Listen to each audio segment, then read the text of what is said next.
సరే అని వాళ్ళు ఆ విధంగా ఓట్లేసి ప్రయత్నం చేశారు. సరే, అది కొన్ని చోట్ల సఫలమైంది, కొన్ని చోట్ల విఫలమైంది. పెద్దపల్లి, నల్గొండ, భువనగిరి, తర్వాత వరంగల్ ఇట్లాంటి ప్రదేశాల్లో వైఫల్యం, కొన్ని చోట్ల కరీంనగర్ ఈ ప్రాంతాల్లో అవకాశం కలిసి వచ్చినట్టు స్పష్టంగా అర్థమైంది. రైట్, నేను మళ్ళీ వస్తాను మీ దగ్గరికి. ఒకసారి మాకు శ్రీనివాస్ జాయిన్ అయ్యారు. జైరాబాద్కి సంబంధించిన డీటెయిల్స్ అందించడానికి. జైరాబాద్ ఇవాళ బీజేపీ చేతులారా పోగొట్టుకున్నట్టుగా కనిపిస్తోంది. అక్కడ ఉన్న క్యాండిడేట్ సెలక్షన్ విషయంలో గతంలోనే ఉన్న విమర్శలను ఎదుర్కొంటున్న వ్యక్తికి, వివాదాస్పద వ్యక్తికి ఇవ్వడం ద్వారా మరొక అంటే నల్గొండ టైప్లోనే ఇది కూడా చేతులారా బీజేపీ పోగొట్టుకుందా అన్న సిచ్యువేషన్ కనిపిస్తోంది. శ్రీనివాస్ గారు, ఎట్లా చూడాలి ఇదంతా కూడా? జైరాబాద్ రిజల్ట్ ఎట్లా చూస్తున్నారు? ఖచ్చితంగా బలరాం గారు, మీరు చెప్పినట్టు బీజేపీ మొదటగా ఎవరైతే వ్యక్తికి సెలెక్ట్ చేసుకుందో ముందుగానే వాళ్ళు అక్కడే ఒక రకమైనటువంటి రాంగ్ స్టెప్ వేశారని చెప్పుకోవచ్చు. 2 సార్లు బీఆర్ఎస్ పార్టీ నుంచి గెలుపొందినటువంటి బీవీ పార్టీలు ప్రజల్లో ఉండకపోవడం, స్థానికంగా ఉన్నటువంటి క్యాడర్ తో కూడా టచ్ లో ఉండకపోగా పార్టీ మారగానే బీజేపీ పార్టీ టికెట్ కట్టబెట్టింది. అదే నేపథ్యంలో బీజేపీలోకి చేరిన తర్వాత కూడా పార్టీలో ఉన్నటువంటి సీనియర్ నాయకుల నుంచి పెద్ద ఎత్తున వ్యతిరేకత వెల్లువెత్తినప్పటికీ కూడా ఆ బీజేపీకి సంబంధించినటువంటి నాయకులు కానీ, లేదంటే స్థానికంగా ఉన్నటువంటి సీనియర్ నాయకులు కానీ దాని మీద ఆలోచించే పరిస్థితి లేదు.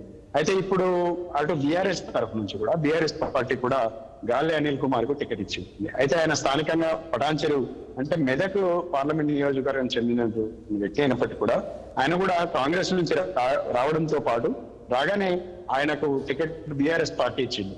అయితే ఇటు కాంగ్రెస్ పార్టీ గత కొన్ని రోజులుగా అంటే కొన్ని సంవత్సరాలుగా ఆయన కాంగ్రెస్ పార్టీలోనే ఉన్నారు. సురేష్ గారు గతంలో కూడా నారాయణ టికెట్, ఎమ్మెల్యే టికెట్ ఆయనకి ఇచ్చినప్పటికీ కూడా అది సంజీవ్ రెడ్డికి ఇచ్చి ఎంపీ ఎలక్షన్ లో సపోర్ట్ చేయాలంటూ కూడా ఆయన ఏదైతే కాంగ్రెస్ పార్టీ అధిష్టానం ఇచ్చినటువంటి టికెట్ ని సంజయ్ రెడ్డికి ఇచ్చింది.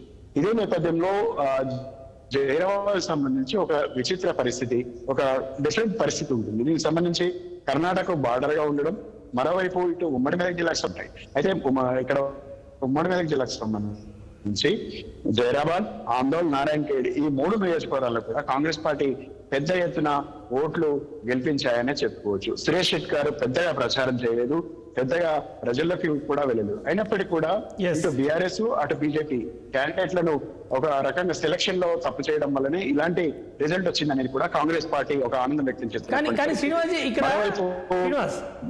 శ్రీనివాస్, ఇక్కడ మహారాష్ట్ర ఇంపాక్ట్ ఉంటుంది. మహారాష్ట్ర ఇంపాక్ట్ తోటి బీజేపీ ఈజీగా గట్టెక్కుతుంది అని చెప్పి అనుకున్నారు. మహారాష్ట్ర వాళ్ళ ఇంపాక్ట్ అంతగా పనిచేయలేదా, లేకపోతే క్యాండిడేట్ మీద వ్యతిరేకత ఎక్కువ పనిచేసిందా? బలం గారు, ఇక్కడ 2 అంశాలండి. ఒకటి కర్ణాటక ఇంపాక్ట్ ఉంటుంది, మరొకటి మహారాష్ట్ర. అయితే దీనికి సంబంధించి ఇక్కడ స్థానికంగా జైరాబాద్ మైనారిటీలు బలంగా ఉంటారు, మైనారిటీల ఓటింగ్ కూడా చాలా ఎక్కువ ఉంటుంది. మరోవైపు ఈ 3 స్థానాల్లో కూడా జైరాబాదు, ఆందోళ్, అదేవిధంగా నారాయణఖేడ్ ఈ 3 కూడా కాంగ్రెస్ కి బలమైనటువంటి సీట్లు. ఇక్కడ మొన్న జరిగినటువంటి అసెంబ్లీ ఎన్నికల్లో కూడా మంత్రి దామోదర్ రాజనరసింహ, అదేవిధంగా సంజయ్ రెడ్డి ఇక్కడ నుంచి కాంగ్రెస్ పార్టీ నుంచి గెలుపొందారు. అక్కడ నిజామాబాద్కి వచ్చేసరికి కూడా అక్కడ జుక్కలు, తర్వాత బాన్సువాడ, ఎల్లారెడ్డి, కామారెడ్డి ఇవన్నీ కూడా కాంగ్రెస్ పార్టీకి అంతో ఇంత మెజారిటీ ఇవ్వడంతో అక్కడ ఒక సీటు బీజేపీకి ఉన్నప్పటికీ కూడా కాంగ్రెస్ పార్టీ ప్రభావం స్పష్టంగా కనిపించింది. ఇక్కడ స్పష్టంగా చెప్పదలుచుకుంది ఏంటంటే ఇక్కడ మోడీ మానియా ఎక్కడ కనిపించినప్పుడు లీడర్లు లేకపోయినప్పటికీ, క్యాడర్ లేకపోయినప్పటికీ, ప్రజలు స్వతంత్రంగా ఓటేసే పరిస్థితి ఉన్నప్పటికీ కూడా కాంగ్రెస్ ఏదైతే బీజేపీ పార్టీ క్యాండిడేట్ ని కరెక్ట్ గా సెలెక్ట్ చేయకపోవడంతో ఓడిపోయామంటూ కూడా ఇప్పుడు బీజేపీ కార్యకర్తలు ఆవేదన వ్యక్తం చేస్తున్నటువంటి పరిస్థితి మనకు జైరాబాద్ పార్లమెంట్ పరిధిలో కనిపిస్తుంది.